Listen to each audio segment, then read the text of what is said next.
사무엘하 23장 1절부터 7절까지 말씀 교독하도록 하겠습니다. 이는 다윗의 마지막 말이라. 이새의 아들 다윗이 말하며 높이 세워진 자, 야곱의 하나님께로부터 기름 부음 받은 자, 이스라엘의 노래 잘하는 자가 말하노라. 여호와의 영이 나를 통하여 말씀하시며 그의 말씀이 내 혀에 있도다. 이스라엘의 하나님이 말씀하시며 이스라엘의 반석이 내게 이르시기를, 사람을 공의로 다스리는 자, 하나님을 경외함으로 다스리는 자여. 그는 돋는 해의 아침빛 같고 구름 없는 아침 같고 비 내린 후에 광선으로 땅에서 우미 돋는 새풀 같으니라 하시도다. 내 집이 하나님 앞에 이같이 아니하냐.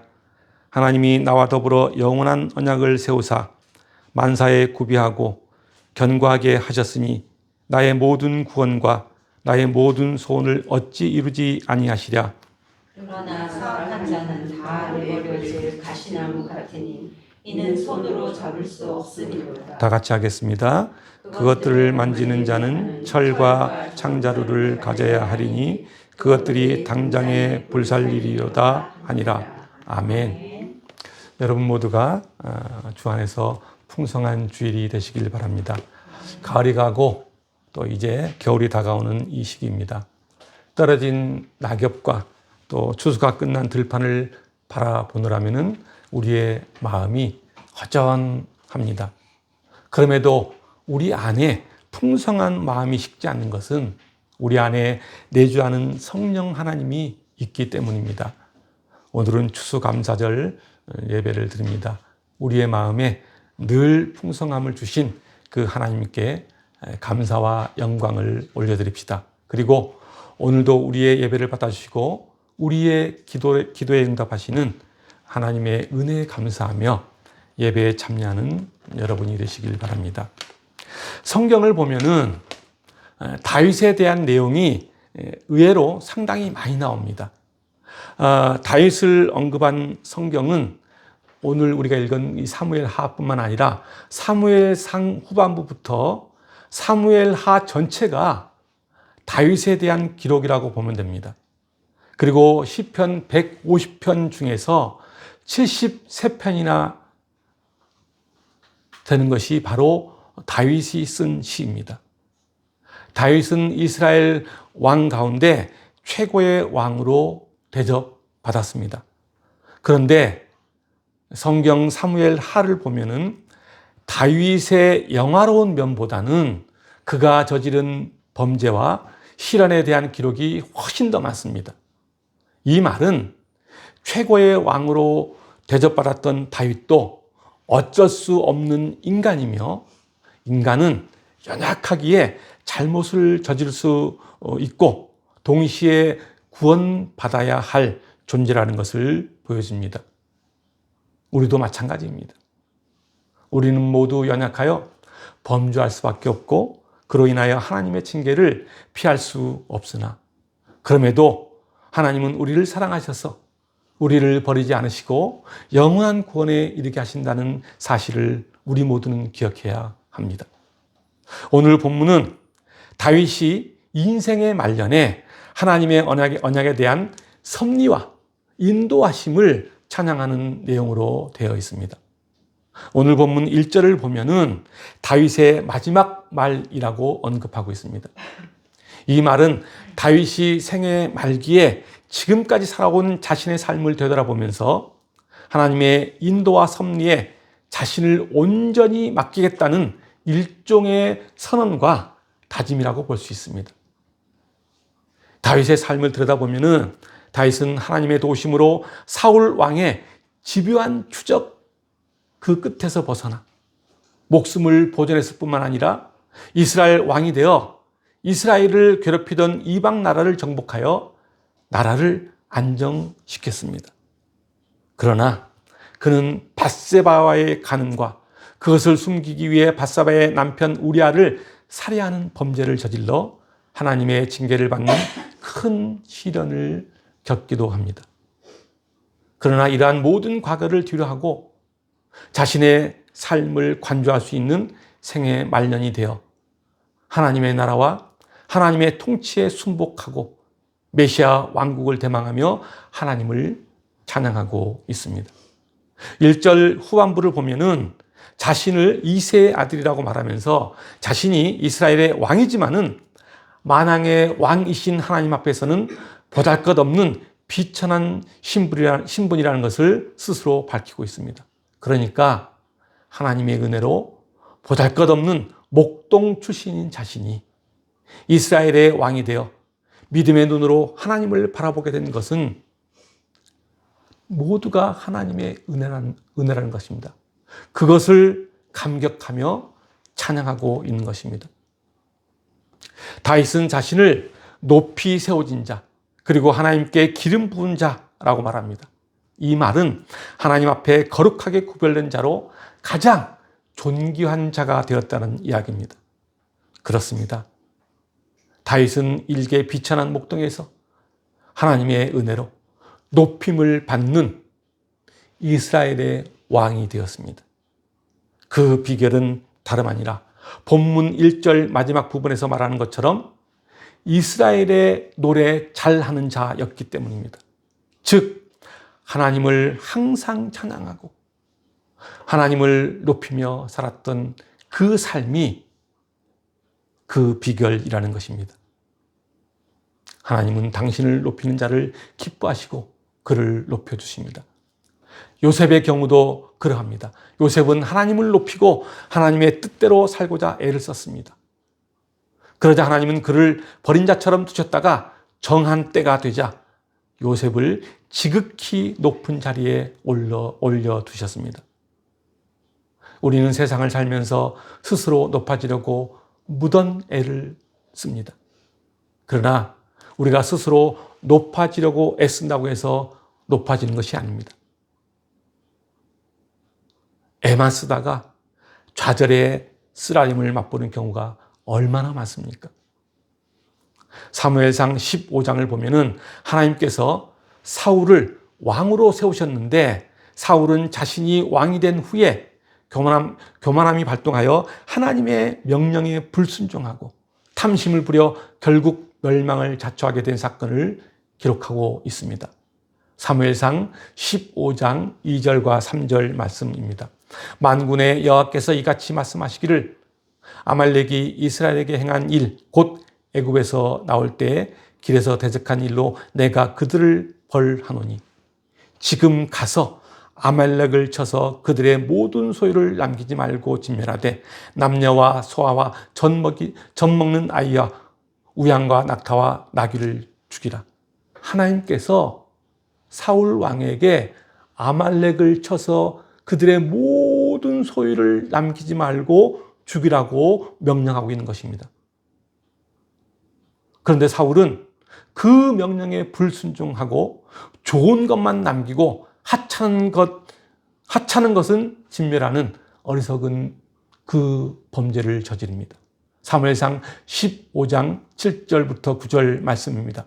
사울이 하일라에서부터 애굽 앞 술에 이르기까지 아말렉 사람을 치고 아말렉 사람의 왕 아각을 사로잡고 칼날로 그의 모든 백성을 진멸하였으되 사울 왕이 아말렉을 쳐들어가서 진격하고 백성을 진멸합니다. 그리고 9절에 사울과 백성이 아각과 그의 양과 소의 가장 좋은 것 또는 기름진 것과 어린 양과 모든 좋은 것을 남기고 진멸하기를 즐겨 아니하고 그리고 뭐라고 합니까? 가치 없고 하찮은 것은 진멸하니라 라고 기록되어 있습니다. 그렇습니다. 사울은 좋은 것은 남기고 가치 없고 하찮은 것은 진멸하는 잘못을 저지릅니다. 사울의 탐심이 하나님의 명령에 불순종하는 결과를 가져온 것입니다. 심지어 하나님이 주신 승리를 자신의 능력이냐 착각해서 자기를 위한 기념비를 세워 자신을 높이기에 여념이 없었습니다. 사무엘상 15장 12절 중반부에 보면은 이렇게 기록되어 있습니다. 사울이 갈멜에 이르러 자기를 위하여 기념비를 세웠다고 말씀하고 있습니다. 사울의 교만과 탐심, 그리고 불순종은 결국 하나님으로부터 외면당하는 결과를 가져왔습니다. 그러나 다윗은 그러지 않았습니다. 다윗은 항상 하나님을 높였습니다. 스스로 높아지려 하지 않고 하나님께 자신을 맡겼습니다. 오늘 본문 2절 말씀처럼 다윗은 하나님의 말씀을 자신의 혀에 두어 자신의 입술을 주장하는 주체가 자신의 감정이나 의지가 아니라 성령 하나님임을 고백하고 있는 것입니다. 이 말은 지금 자신의 삶이 성령 하나님의 완전한 지배하에 있음을 고백하는 것입니다. 한마디로 내 삶은 하나님이 인도하신다라는 고백입니다. 다윗의 마음속에는 오직 하나님 나라와 하나님 의에 대한 소원으로 충만해 있었던 것입니다. 그것이 보잘것없는 비천한 신분의 다윗을 변화의 자리로 이끈 중요한 요인입니다. 오늘의 교회 어느 장로님의 간증입니다. 그 장로님은 70세가 넘도록 선교사로 파송되어서 오랫동안 선교사 사역을 했다고 합니다. 많은 사람들은 그분의 간증을 기대하며 귀를 쫑긋 세우고 그를 바라보았습니다. 그런데 그분은 뜻밖의 말을 했습니다. 제 나이 올해로 70이 넘었습니다. 선교사로 주님의 일을 하려고 여기까지 왔는데 이 나이가 되도록 저의 못난 성격을 고치지 못하고 있습니다. 저는 아직도 화를 잘 냅니다. 저는 처음에는 일이 중요하다고 생각했습니다. 그러나 분노 하나 조절하지 못하는 제가 무슨 선교사 자격이 있겠습니까? 라고 고백합니다. 그는 그동안 선교사 사역이 중요하다고 생각하면서 하나님이 아닌 일에 매달렸던 것입니다. 한마디로 자기 자신 안에 하나님이 없었다는 이야기입니다. 정말 중요한 것을 놓친 것입니다. 그는 다른 사람을 변화시키기 위해 선교사로 사역을 했지만은 자신의 성품이 주님을 닮지 않음에 실망한 것입니다. 하나님 없는 인생은 그 성품이 변화하지 않습니다. 또한 다른 사람을 변화시킬 수도 없습니다. 그렇습니다. 우리는 인생을 살면서 무슨 일을 얼마나 했는지에 관심을 둡니다. 그러나 중요한 것은 내 내면의 삶이 주님을 닮았는가를 스스로에게 물어야 합니다.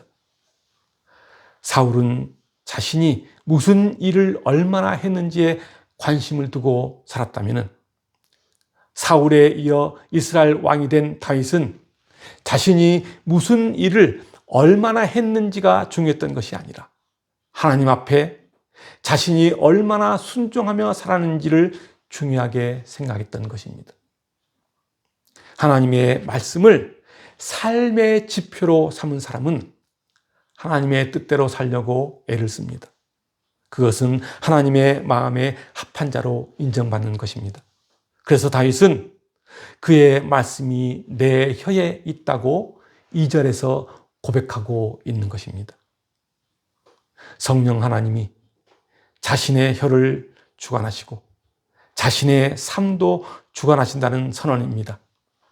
하나님의 말씀이 자신의 입술에 녹아들면은 사람은 변화됩니다. 하나님이 자신의 삶을 주관하신다는 고백이 저절로 나오면은 그 사람은 변화의 삶을 살 수 있습니다. 남을 먼저 변화시키려 하지 않고 내가 먼저 변하게 됩니다. 성경 말씀이 생명이 된다는 것은 내 삶이 변화의 자리에 서 있게 된다는 이야기입니다. 그러나 성경을 머리로 아는 사람은 자신보다 다른 사람을 변화시키려 애를 씁니다. 그래서 내가 아는 성경의 그 조그만 지식으로 잘못을 지적하며 가르치려 듭니다. 그 결과 자신도 변하지 않고 남도 변화되지 않는 결과를 초래합니다. 오늘 본문 3절과 4절을 보면은 이스라엘의 하나님이 말씀하시며 이스라엘의 반석이 내게 이르시기를 사람을 공의로 다스리는 자, 하나님을 경외함으로 다스리는 자여. 그는 돋는 해의 아침빛 같고 구름 없는 아침 같고 비 내린 후에 광선으로 땅에서 우미 돋는 새풀 같으니라 하시도다. 사람을 공의로 다스리는 자, 하나님을 경외함으로 다스리는 자를 돋는 해, 아침 빛, 구름 없는 아침, 그리고 비 내린 후에 광선으로 땅에서 우미 돋는 새풀로 비유하고 있습니다. 이 말씀이 무슨 의미를 담고 있을까요? 이 비유들의 공통점은 바로 무언가 새롭고 소망스러운 것이 가득한 상태를 의미한다고 할 수 있습니다. 그렇습니다. 하나님을 경외하는 자의 길에는 항상 새롭고 놀라운 것들이 가득하게 마련입니다. 하나님을 경외하며 걷는 그 인생길은 세상 사람들이 가는 길과 다르고 그 길로 가다 보면 항상 새롭고 놀라운 하나님의 은혜를 체험하게 됩니다. 그래서 날마다 성장하고 변화하여 새롭고 신비한 신앙의 열매를 맺을 수 있게 되는 것입니다. 세상에서는 아무리 새 것이라도 철이 지나거나 시간이 지나면 유행에 뒤떨어진 옛 것이 되고 맙니다. 결국 세상의 모든 것들은 시간이 지나면 모두 낡아지고 썩어져 버릴 유한한 것들이 되고 만다는 사실입니다. 그러나 하나님을 늘 경외하는 자들에게는 하나님이 부어주시는 은혜들이 하늘에 신령한 것들이기에 항상 새롭고 아름답습니다. 그래서 성경은 하나님을 경외함으로 누리는 영적인 복들을 이렇게 표현하고 있습니다. 새 언약, 새 하늘과 땅, 새 이름, 새 생명 등으로 부르고 있는 것입니다. 한마디로 하나님이 주시는 은혜들은 이전에 없었던 완전한 새 것이며 결코 낡아짐이나 헤어짐이 없는 영원한 새 것이라는 이야기입니다. 여러분 모두가 하나님을 경외함으로 하나님이 주시는 새롭고 놀라운 은혜들을 충만히 누리시길 소망합니다. 5절을 보면은 하나님이 나와 더불어 영원한 언약을 세우사 만사에 구비하고 견고하게 하셨으니 나의 모든 구원과 나의 모든 소원을 어찌 이루지 아니하시랴 라고 말하고 있습니다. 그렇습니다. 하나님은 당신의 백성과 영원한 언약을 맺으셨습니다. 그래서 다윗은 하나님이 나와 더불어 영원한 언약을 세우사 라고 말합니다. 언약은 장래에 대한 약속이며 미리 예고된 예언입니다. 하나님은 예언하시고 예언이 이루어지도록 섭리하시며 예언을 성취하시는 분이십니다. 우리가 고난과 어려움을 견디며 미래에 대한 소망을 가지고 살아갈 수 있는 힘은 바로 하나님의 약속을 받았기 때문입니다. 이 약속은 전능자 하나님께서 우리에게 하신 약속입니다. 그래서 하나님의 백성들은 용기와 위로와 소망을 갖고 확신에 찬 모습으로 인생을 살아갈 수 있는 것입니다. 다윗이 바로 이런 고백을 하고 있는 것입니다. 하나님은 다윗이 어려울 때마다 보호하셨고 때를 따라 위로해 주셨습니다. 다윗은 자신의 삶을 돌아보며 자신에게 임한 하나님의 은혜가 너무나 풍족한 것이었고 전혀 부족함이 없는 만족할 만한 것이었다고 고백합니다. 그러나 한번 봅시다. 다윗의 삶이 과연 그렇게 만족스럽고 풍족한 삶이었을까요? 결코 그렇지 않습니다. 다윗은 그 삶이 굴곡과 고난의 연속이었습니다. 그는 자신들을 대적하는 대적들과 싸움에서 생사를 넘나드는 시간들을 수없이 경험했고 사울 왕의 그 추적을 피해서 10여 년이라는 오랜 세월 동안 비참한 도망자의 삶을 살아야 했습니다. 그 모든 역경 속에서도 그것을 이기고 결국 이스라엘 역사에 날 만한 위대한 왕이 되었습니다. 그것은 하나님께서 돌보시고 하나님이 넉넉히 극복하도록 힘을 주시고 은혜를 베풀어 주셨기 때문입니다. 중요한 것은 하나님은 우리에게도 모든 것을 넉넉히 채워주신다는 사실입니다. 하나님은 우리의 모든 형편과 필요를 다 아십니다. 우리가 어려움에 처했을 때도 지켜주시고 그것을 이겨내는 힘을 주시는 분입니다. 어떤 때는 우리를 환난과 고난 가운데 내버려 두시는 것 같지만은 그것은 우리가 당신의 자녀로 살기에 부족함이 없도록 하시기 위함입니다. 고난은 단지 고난으로 끝나는 것이 아닙니다. 그것은 성장의 과정이며 이런 자기 성장의 과정을 통해 성숙한 삶을 살아가도록 만든다는 사실입니다. 세상의 소리는 우리에게 끈기 있게 노력하면 무엇이든지 될 수 있다고 말합니다. 어떤 문제든 이겨낼 수 있다고 말합니다. 불가능한 것은 없다고 격려합니다. 그러나 우리는 그 말이 진실이 아님을 압니다. 왜냐하면 불가능의 벽을 수없이 마주해본 경험이 있기 때문입니다. 그래서 지혜로운 사람은 자신의 한계를 겸손히 인정합니다. 자신이 무능한 존재라는 사실을 고백하며 하나님께 맡깁니다. 내 앞에 닥친 문제를 하나님께 맡기면은 하나님이 일하십니다. 하나님이 그것을 다스리고 그 벽을 헐어 주십니다. 그렇습니다. 나에게 닥친 고난을 하나님께 맡기면은 그 고난은 이제 더 이상 나의 고난이 되지 않는다는 사실입니다. 하나님께 의지하고 순종할 때 우리의 삶에 닥친 고난은 아무것도 아니게 되는 것입니다. 6절과 7절을 보면은 사악한 자들은 쓸모없는 가시나무처럼 내어버려져 불사름을 당할 것이라고 말하고 있습니다. 여기서 말하는 가시나무는 사악한 자들을 비유로 말하고 있는 것입니다. 즉 사악한 자들은 마지막 심판 때에 버림을 받게 될 것임을 암시하고 있는 것입니다. 그렇다면 사악한 자들은 어떤 자들을 말하는 것일까? 하나님께서 아무리 회개의 기회를 주시고 악으로부터 돌아설 것을 촉구하여도 자기 고집대로 사는 사람을 말합니다. 한마디로 하나님 없이 자신의 뜻과 야심으로 살아가는 사람들을 말합니다. 이런 사람은 개선과 회복의 여지가 전혀 보이지 않아서 결국 스스로 멸망을 자초하게 됩니다. 다윗은 인생 황혼기에 언약을 세우시는 하나님께 자신을 맡겼습니다. 다윗에게 하나님은 만사를 구비하는 하나님이었고 견고히 세우시는 하나님이었으며 소원을 이루는 하나님이었습니다. 그는 세상 사람들처럼 자신의 계획과 야심으로 살지 않았고 늘 주 안에서 주님의 뜻에 순종하며 살았습니다. 그래서 그는 어려움과 고난 속에서도 참 소망과 감사의 삶을 살 수 있었고 승리의 삶을 살 수 있었습니다.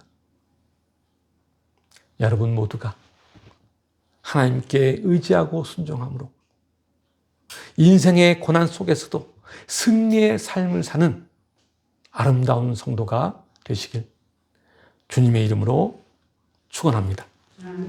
기도하겠습니다.